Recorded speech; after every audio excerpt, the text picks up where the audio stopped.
Hello everyone, welcome back to bond with chemistry. मैं हूं वंदना और आज के वीडियो में हम पढ़ने वाले हैं PYQs यानी previous year questions of amines. देखो बच्चों, प्रीवियस ईयर क्वेश्चंस जो होते हैं वो बहुत ज़्यादा हेल्प करते हैं आपकी तैयारी में। ठीक है, अगर आपको पूरा चैप्टर आता भी है, आपका कॉन्सेप्ट क्लियर भी है, तब भी ये जो PYQs हैं ये आपकी हेल्प करने वाले हैं। आपको पता चल जाएगा अगर आप इनका रिवीजन करेंगे आपको कितना आता है। और अगर आप ने अभी तक आपकी तैयारी उतनी अच्छी तरह से नहीं हो पाई है और आपको लगता है कि ऑर्गेनिक में आपको उतना अच्छा आपका होल्ड नहीं है, तो भी आप PYQs कर भी आप क्वेश्चंस को अटेम्प्ट कर पाएंगे पेपर में। देखो, इस वीडियो में ऐसा बिल्कुल भी नहीं है कि जो हम करने वाले हैं वहाँ से आपको हेल्प नहीं मिलेगी। मैं जो क्वेश्चन आपको करवाने जा रही हूँ उन क्वेश्चन से ना केवल आपको ये क्वेश्चन तैयार हो जाएंगे बल्कि आपके कॉन्सेप्ट भी क्लियर होंगे। और अगर यही क्वेश्चन या इससे रिलेटेड कोई और क्वेश्चन थोड़ा ट्विस्टेड होके आता है तो you will be able to answer that question. तो चलो ज़्यादा बातें नहीं करेंगे, हम सीधा अपने क्वेश्चंस पे आएंगे। मैंने पहला क्वेश्चन जो अपनी स्क्रीन पर लिखा है वो है why is an alkyl amine more basic than ammonia. हमारा क्वेश्चन ये है, क्वेश्चन पूछ रहा है कि एल्काइल अमीन जो हैं वो अमोनिया से ज़्यादा बेसिक क्यों है। तो पहली बात तो ये कि एल्काइल अमीन्स क्या होते हैं। एल्काइल अमीन्स होते हैं अमोनिया डेरिवेटिव। देखो, ये जो स्ट्रक्चर मैंने स्क्रीन पर बनाया है ये आपका अमोनिया है। मान लो आपने यहाँ से एक हाइड्रोजन को रिप्लेस किया और आपने इसकी जगह पर कोई एल्काइल ग्रुप लगा दिया, है ना, कोई भी एल्काइल ग्रुप लगा दिया, तो ये बन गया आपका एल्काइल अमीन। हमारा क्वेश्चन ये है कि ये जो एल्काइल अमीन है ये इस अमोनिया से ज़्यादा बेसिक क्यों है। तो देखो, बेसिसिटी के लिए एक बहुत इंपॉर्टेंट चीज़ आप अपने पास नोट करो। जब भी एनी ग्रुप जिसके पास any group with positive I effect, ऐसा ग्रुप जिसका पॉजिटिव आई इफेक्ट होता है ना, विल इंक्रीजेस बेसिक स्ट्रेंथ। वो हमेशा बेसिक स्ट्रेंथ को इंक्रीज करता है। इस पॉइंट को अपने पास नोट करके लिख लो। ठीक है, अब आप देखो आपके पास यहाँ पर जो एल्काइल अमीन है उस एल्काइल अमीन में यू हैव, आपके पास यहाँ पर एक आर ग्रुप है, राइट। ये जो आर ग्रुप है ये आपका एल्काइल ग्रुप है। इस एल्काइल ग्रुप का प्लस आई इफेक्ट होता है। प्लस आई इफेक्ट क्या करेगा, आपके जिस नाइट्रोजन की तरफ जो इलेक्ट्रॉन डेंसिटी को बढ़ाएगा, राइट।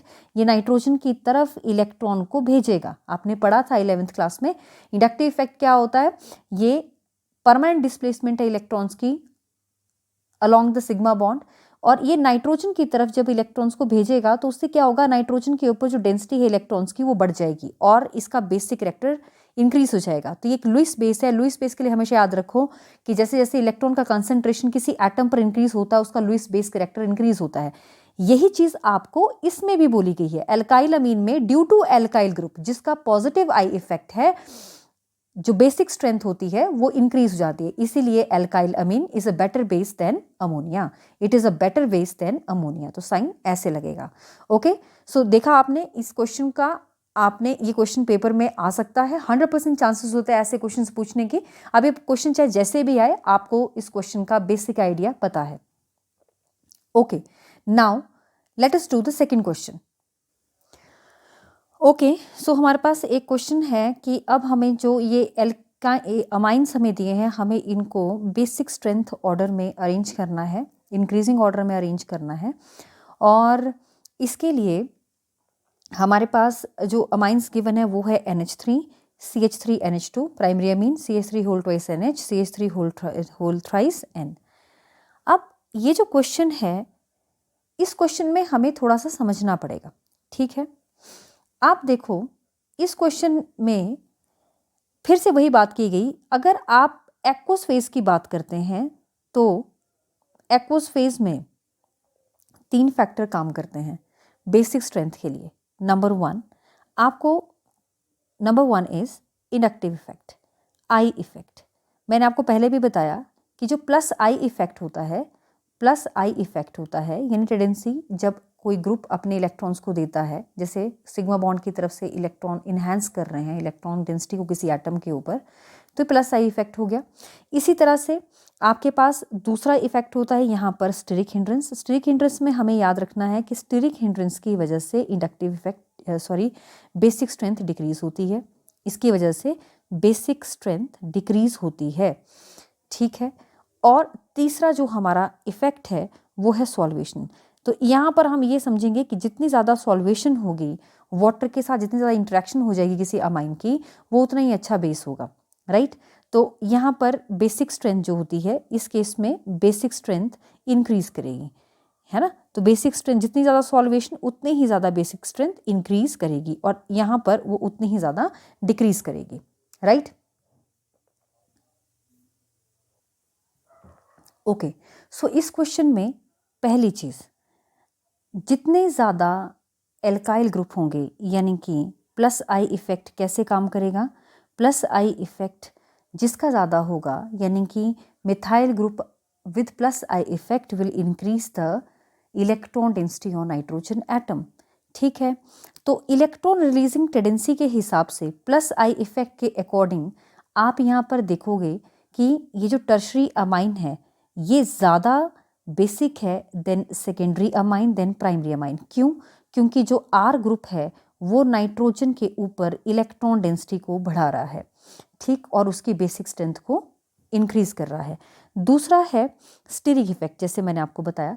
तो स्टीरिक हिंड इफेक्ट में क्या होता है कि जो आपका अमाइन है, अगर उसके पास बहुत सारे बड़े बड़े आर ग्रुप प्रेजेंट होंगे तो वो एक तरह का हिंड्रेंस क्रिएट करेंगे इनकमिंग एसिड के अटैक के लिए। अब एसिड है तो एसिड जो होता है जब वो अटैक करेगा इस नाइट्रोजन के ऊपर तो वो इसको अटैक नहीं करने देंगे, वो इस एसिड के बीच में और इस नाइट्रोजन के बीच में एक तरह का हिंड्रेंस क्रिएट करेंगे, यानी कि एक चट्टान की तरह खड़े हो जाएंगे और एसिड इसके पास नहीं आएगा।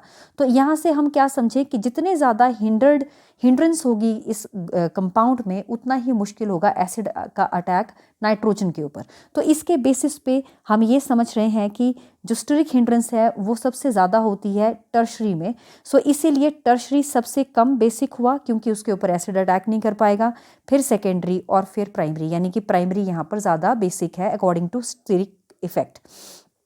तीसरा इफेक्ट मैंने आपको बताया वो है सॉल्वेशन इफेक्ट। देखो बच्चों, सॉल्वेशन इफेक्ट में क्या होता है, जब एक प्रोटॉन इसके ऊपर अटैक करता है नाइट्रोजन के ऊपर, मतलब नाइट्रोजन जो होता है, तो इस सॉल्वेशन के कॉन्सेप्ट में आप ऐसे समझो कि जैसे आपने इस अमाइन को वाटर में डाल दिया, तो अमाइन ने क्या किया, वाटर में है तो प्रोटॉन को ले लिया और उस प्रोटॉन ने नाइट्रोजन के साथ यहाँ पर बॉन्ड बना दिया, जिसकी वजह से अब देखो आपकी नाइट्रोजन जो है उसके ऊपर पॉजिटिव चार्ज आ गया, यानी कि वो कटायन में चेंज होगी और इस तरह से उसने फॉर्मेशन कर ली। अब देखो इससे क्या होगा, वाटर में ये जो हाइड्रोजन है ये वाटर के मॉलिक्यूल के साथ एसोसिएट कर जाएगी, है ना, ये वाटर मॉलिक्यूल के साथ एसोसिएट कर जाएगी और इस तरह से यहाँ पर 3 वाटर मॉलिक्यूल इसको सराउंड करेंगे। इस प्रोसेस को हम बोलते हैं सॉल्वेशन। इस प्रोसेस के दौरान क्या होता है, बहुत सारी जो एनर्जी है वो रिलीज होती है, जिसे हम कहते हैं सॉल्वेशन एनर्जी। जितनी ज़्यादा सॉल्वेशन एनर्जी रिलीज होगी उतना ही ज़्यादा आपका जो अमाइन है वो बेसिक कहलाएगा, वो स्टेबल, जो कैटायन है ना वो स्टेबल हो जाएगा। तो इसी वजह से क्या होता है, ये जो सॉल्वेशन है ये मैक्सिमम कहाँ होती है, सॉल्वेशन मैक्सिमम होती है प्राइमरी के केस में, ठीक है, क्योंकि टर्शरी में तो बच्चों आपके पास हाइड्रोजन तो है ही नहीं। टर्शरी में क्या है, R3 NR3 है, राइट, NR3 है, तो वहाँ पर वो वाटर के साथ तो बॉन्ड बना ही नहीं पाएगा, ठीक है ना। वहाँ पर वाटर के साथ अगर वो सॉल्वेशन करेगा भी तो सिर्फ नाइट्रोजन जो आपका, देखो जैसे मान लो यहाँ पर ये है, ये आपका टर्शरी अमाइन है, तो इसके ऊपर यहाँ पॉजिटिव चार्ज है, ठीक है, क्योंकि यहाँ पर हाइड्रोजन आ गया। अब ये वाटर के साथ क्या सॉल्वेशन कर पाएगा, यहाँ पर ये सिर्फ और सिर्फ नाइट्रोजन की वजह से ही वाटर के साथ सॉल्वेशन कर पाता है। तो ज़्यादा एनर्जी जो है वो प्राइमरी के केस में रिलीज होती है। यहाँ से हम ये समझते हैं कि प्राइमरी अमाइन जो होते हैं they are more basic according to solvation. अब चलो हम इन तीनों के तीनों कॉन्सेप्ट को इकट्ठा करेंगे, इनका एवरेज निकालेंगे, राइट। तो उसके लिए मुझे अब बोर्ड को साफ करना पड़ेगा, जस्ट गिव मी 1 सेकेंड। तो अगर हम इस हिसाब से देखें तो प्लस आई इफेक्ट के हिसाब से बताओ सबसे ज़्यादा इंडक्टिव इफेक्ट कौन सी अमाइन के केस में, टर्शरी में। तो टर्शरी ज़्यादा बेसिक है देन सेकेंडरी देन प्राइमरी। उसके बाद स्टीरिक हिंड्रेंस चेक करो, स्टीरिक हिंड्रेंस किस में सबसे ज़्यादा थी, टर्शरी में सबसे ज़्यादा थी। इसका मतलब ये जो टर्शरी है ये एसिड को अपने ऊपर अटैक नहीं करने देगी, तो ये सबसे कम बेसिक हुई, इसलिए मैंने लिखा है प्राइमरी सबसे ज़्यादा फिर सेकेंडरी, फिर टर्शरी बेसिक हैं। सॉल्वेशन के हिसाब से हमें मालूम है, अगर मैं अमोनिया का भी एग्जांपल लूँ, अमोनिया को वाटर में डालोगे तो मैंने आपको क्या बताया, हाइड्रोजन जो है वो अमोनिया के नाइट्रोजन से बॉन्ड कर लेगा और इस तरह से आपके पास ये स्ट्रक्चर बन जाएगा अमोनियम कैटायन का। अब इस अमोनियम कैटायन की सॉल्वेशन हो जाएगी 4 वाटर मॉलिक्यूल के साथ। 4 वाटर मॉलिक्यूल के साथ करेगा तो इतनी ही ज़्यादा एनर्जी रिलीज करेगा, इसका मतलब ये उतना ही ज़्यादा स्ट्रॉन्ग हो गया। अब इन एक्वा सोल्यूशन, ये बात हो रही है सिर्फ एक्वा सोल्यूशन की, ठीक है।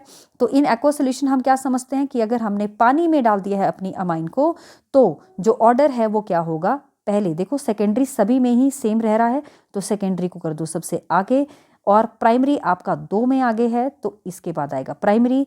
टर्शरी आपका 2 में सबसे पीछे है, ये आया आपका टर्शरी। और लास्ट, और ये जो 2 1 3 हमने ऑर्डर लिखा है, इसी तरह से आपके पास लास्ट में आपके पास आएगा अमोनिया। ओके तो अमोनिया जो है उसमें तो बेसिसिटी के लिए सिर्फ एक ही चीज़ है जो वहाँ पर काम कर रही है, हाइड्रोजन का इंडक्टिव इफेक्ट सबसे कम होता है तो उसके बेसिस पे हमने अमोनिया को सबसे लास्ट में रखा है, और बाकी जो है स्टेरिक हिंड्रेंस और उसके बेसिस पे हमने सबको कंपेयर किया है, ठीक है। तो ये था आपके इस क्वेश्चन का आंसर। Now we will do the next question. Next question है, arrange the following compound in increasing order of solubility in water. और जहाँ पर हमें दिया है C6H5NH2, C2H52NH, C2H5NH2। अब देखो ये क्वेश्चन रिपीटेड क्वेश्चन है, पिछली बार पेपर में आया था। तो अब अगर हम इस क्वेश्चन को करेंगे तो इसे कैसे किया जाए। सबसे बड़ी बात, ये जो आपके पास पहला दिया है वो है एनिलीन, ठीक है। दूसरा आपके पास क्या दिया है, C2H5। जो सेकेंड है आपके पास वो क्या है, C2H5 और C2H5 होल ट्वाइस NH। इसका मतलब क्या है, ये है सेकेंडरी। और उसके बाद आपको एक और दिया है वो है सिंपल C2H5NH2। अब देखो बच्चों, जब कोई चीज़, जब अमाइन सॉल्युबल है वाटर में, दैट मीन्स वाटर के साथ उसको बॉन्ड बनाना चाहिए, वाटर के साथ इंटरमॉलिक्यूलर हाइड्रोजन बॉन्डिंग होनी चाहिए। इस केस में क्या है, ये जो फिनाइल रिंग होती है ना, ये एक तरह की स्टेरिक हिंड्रेंस क्रिएट करती है जिसकी वजह से ये आसानी से वाटर में सॉल्युबल नहीं होती है ना। तो मतलब ये मास्क कर देती है इस ग्रुप को। तो यहाँ पर जो ऑर्डर है वो क्या आएगा, सबसे पीछे आएगा आपके पास C6H5NH2। ये सबसे कम सॉल्युबल होगा वाटर में, ठीक है, due to its C6H5 large group, large C6H5 ring जो कि स्टेरिक हिंड्रेंस क्रिएट करेगी, इंटरमॉलिक्यूलर हाइड्रोजन बॉन्डिंग नहीं होने देगी। उसके बाद C2H52NH। अब तुम खुद सोचो यहाँ पर कितने हाइड्रोजन बॉन्ड बन सकते हैं, नाइट्रोजन के साथ बन सकता है और एक हाइड्रोजन के साथ बन सकता है बस। और इस केस में अगर आप देखो तो यहाँ पर एक नाइट्रोजन के साथ बन सकता है और 2 बॉन्ड जो है वाटर 2 हाइड्रोजन के साथ बना सकती है, यानी इंटरमॉलिक्यूलर हाइड्रोजन बॉन्डिंग ज़्यादा है इन केस ऑफ प्राइमरी अमीन। तो आपके पास क्या होगा इसके बाद, C2H5 होल ट्वाइस NH, और सबसे ज़्यादा जो सॉल्युबल होगा वो कौन सी अमाइन होगी, primary amine. So this is answer of this question and this question is very very important question, right. अब हम देखेंगे नेक्स्ट क्वेश्चन। नेक्स्ट क्वेश्चन में हमें क्या कहा है, arrange the following in increasing order of basic strength. पहला दिया है C6H5NH2। सबसे इंपॉर्टेंट चीज़, C6H5NH2 को पहले हमें समझना पड़ेगा इसकी बेसिक कैरेक्टर के बारे में। देखो कोई भी चीज़ या ये मॉलिक्यूल जो है ये बेसिक क्यों है, अमाइंस बेसिक क्यों है, क्योंकि उनकी नाइट्रोजन के ऊपर होता है लोन पेयर, और लोन पेयर की अगर अवेलेबल होता है किसी एसिडिक प्रोटॉन को अटैक करने के लिए तो वो बेसिक हुआ। अब देखो जो नाइट्रोजन है ना, यहाँ पर इसका जो लोन पेयर, तुमने पहले ही पढ़ा कि अगर रिंग के ऊपर तुम ऐसा कोई एटम लगाओगे जो जिसके पास क्या है, एक लोन पेयर है, और लोन पेयर जो है रिंग में आ सकता है, तो वहाँ पर क्या हो जाती है, वो रिंग के साथ कॉन्जुगेशन स्टार्ट कर देता है, यानी कि इसके इलेक्ट्रॉन जब यहाँ आएंगे तो ये इलेक्ट्रॉन इस कॉर्नर पर चले जाएंगे और आपके पास इस तरह से जो है कॉन्जुगेशन यहाँ पर हो जाएगी या रेजोनेंस यहाँ पर हो जाएगी। इसकी वजह से हुआ क्या, ये जो नाइट्रोजन है ये हो गई आपके पास पॉजिटिव, इसने अपना लोन पेयर दे दिया ना नीचे, और वहाँ पर आप इसने डबल बॉन्ड बना दिया। तो अब ये जो नेगेटिव चार्ज है कॉन्जुगेशन यहाँ होती रहेगी। यहाँ से हम ये समझे कि अब नाइट्रोजन जो है वो डेफिशिएंट हो गया, उसके ऊपर आ गया है पॉजिटिव चार्ज, राइट। एक इससे क्या हुआ, ये जो एनिलीन है it is not basic. Aniline बहुत कम या लेस बेसिक है, या एनिलीन का जो बेसिक कैरेक्टर है वो डिक्रीज हो गया है, बेसिक कैरेक्टर डिक्रीज हो गया है। अब बात करते हैं दूसरे कंपाउंड की। दूसरे कंपाउंड में हमें क्या दिया हुआ है, यहाँ पर लिखा है ये बेंजीन है एक, और बेंजीन के साथ आपके पास नाइट्रोजन है, यहाँ हाइड्रोजन है और यहाँ पर CH3 है। ठीक है, अब इसको क्या हो रहा है, ये जो CH3 है, अगर ये नाइट्रोजन जो है इस रिंग के साथ अगर कॉन्जुगेशन कर भी रही है तो CH3 ग्रुप इसका प्लस आई इफेक्ट है, तो ये क्या कर रहा है, नाइट्रोजन की तरफ इलेक्ट्रॉन डेंसिटी को भेज रहा है। जबकि आपके पास जो अगला एग्जाम्पल दिया है वो है जब बेंजीन रिंग के साथ, पहला एग्जाम्पल यानी कि ये वाला एग्जाम्पल, इसमें C6H5 का मतलब क्या होता है, फिनाइल रिंग, उसके ऊपर है एक नाइट्रोजन और साथ में है 2 CH3 ग्रुप। दोनों CH3 ग्रुप बच्चों क्या कर रहे हैं, दोनों CH3 ग्रुप का है प्लस आई इफेक्ट, और प्लस आई इफेक्ट है तो ये नाइट्रोजन की तरफ इलेक्ट्रॉन डेंसिटी को बढ़ा रहे हैं और उसको ज़्यादा इलेक्ट्रॉन डेंसिटी प्रोवाइड करवा रहे हैं। ठीक है, तो अब अगर हम देखें तो इस पूरे डाटा के हिसाब से आपके पास ज़्यादा बेसिक कौन है, आपको लिखा है इन increasing order of basic strength. तो इंक्रीजिंग ऑर्डर ऑफ बेसिक, हालांकि यहाँ तो डिक्रीजिंग ऑर्डर लिख दिया गया है, तो इंक्रीजिंग ऑर्डर तो देखो एनिलीन सबसे कम बेसिक है, उसके बाद ये, क्योंकि यहाँ पर सिर्फ एक ही CH3 ग्रुप है जिसका प्लस आई इफेक्ट है to give electron to nitrogen, और जो आपका C6H5N CH3 होल ट्वाइस है, वहाँ पर नाइट्रोजन की तरफ इलेक्ट्रॉन पुश करने के लिए 2 और इलेक्ट्रॉन डोनेटिंग ग्रुप प्रेजेंट हैं। तो आपके पास ऑर्डर क्या आ गया, ऑर्डर आ गया आपके पास ये जो थर्ड नंबर पे है, ये पहले, अगर इंक्रीजिंग ऑर्डर में लिखना होगा तो आप क्या लिखेंगे, C6H5NH2, यानी कि मैं यहाँ पर इस ऑर्डर को लिख देती हूँ। तो आपके पास जो ऑर्डर है वो क्या आ गया, सबसे कम होगा एनिलीन C6H5NH2, उससे बाद आ गया आपके पास उसके बाद आ गया आपके पास C6H5N और CH3, और उसके बाद आ गया C6H5N के साथ 2 CH3 ग्रुप। ठीक है, ये आंसर होगा इस क्वेश्चन के लिए। अगला क्वेश्चन है हमारे पास, how would you account for the following, electrophilic substitution in case of aromatic amines takes place more readily than benzene. Okay, so इस क्वेश्चन में बात की गई है कि जो इलेक्ट्रोफिलिक सब्स्टिट्यूशन होता है वो आसानी से क्यों हो जाता है, किस केस में, in case of aromatic amine than in benzene. मतलब अगर आप बेंजीन के केस में सब्स्टिट्यूशन करना चाहते हैं, इलेक्ट्रोफाइल का अटैक करना चाहते हैं, तो यहाँ पर ये बोल रहा है कि ये प्रोसेस इतनी ज़्यादा फास्ट नहीं है एज़ कम्पेयर टू आपके अमाइन के। ये जो प्रोसेस है ये लगभग स्लो है, वो बोल रहा है ये प्रोसेस थोड़ी स्लो है। किससे स्लो है, अगर मैं बात करूँ इस एरोमेटिक अमाइन की। एरोमेटिक अमाइन का मतलब जैसे अमाइन ग्रुप कहाँ लगा हो, बेंजीन के ऊपर लगा हो, और उसका एग्जाम्पल आपके लिए है एनिलीन। ओके, अब ऐसा क्यों है, देखो हमने पहले ही पढ़ा, एनिलीन के नाइट्रोजन के ऊपर होते हैं लोन पेयर, और लोन पेयर रिंग को एक्टिवेट करते हैं कौन से पोजीशन पर, ऑर्थो और पैरा पोजीशन पर। चलो इसको थोड़ा सा समझते हैं।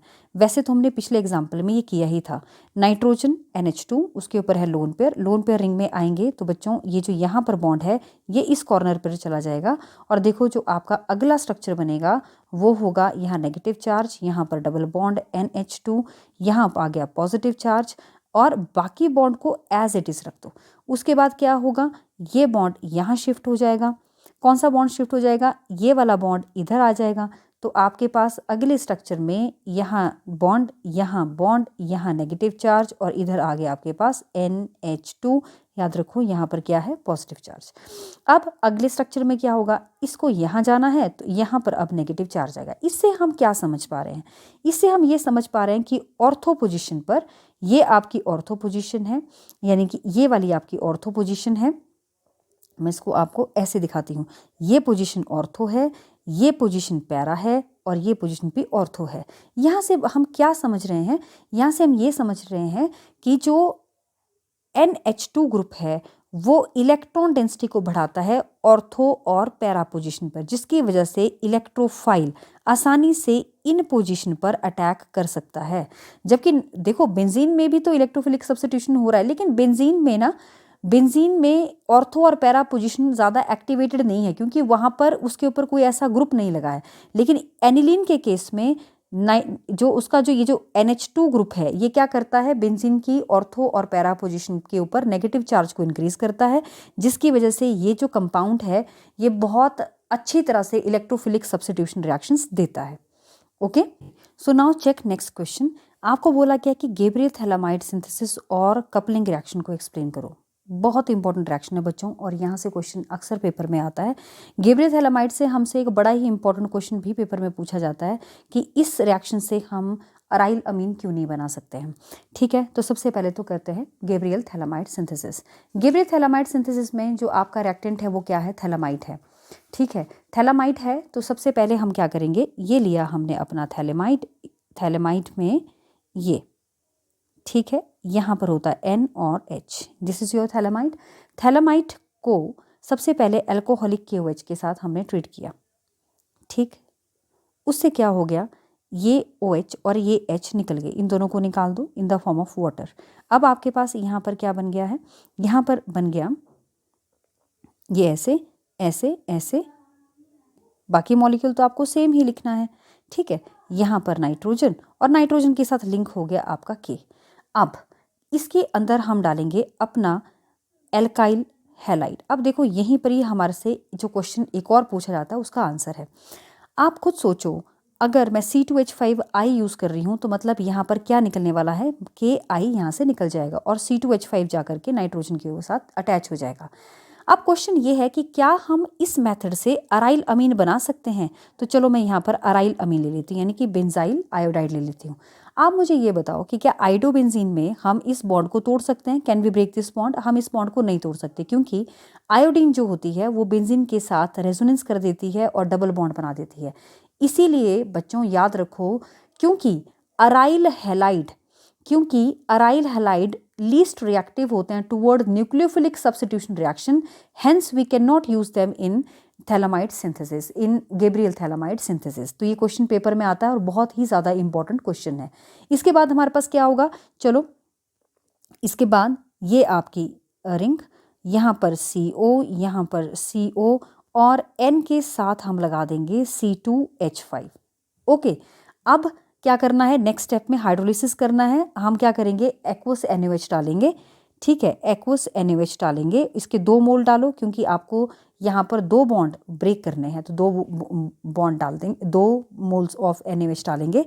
NaOH से जो हाइड्रोजन है उसको आप नाइट्रोजन के साथ अटैच कर दो, तो आपके पास C2H5NHH ये बन जाएगा, प्लस आपके पास क्या आ जाएगा, ये जो थैलामाइड है इसके साथ C डबल बॉन्ड OONA, यानी कि ये 2 मॉलिक्यूल यहाँ पर निकल जाएंगे।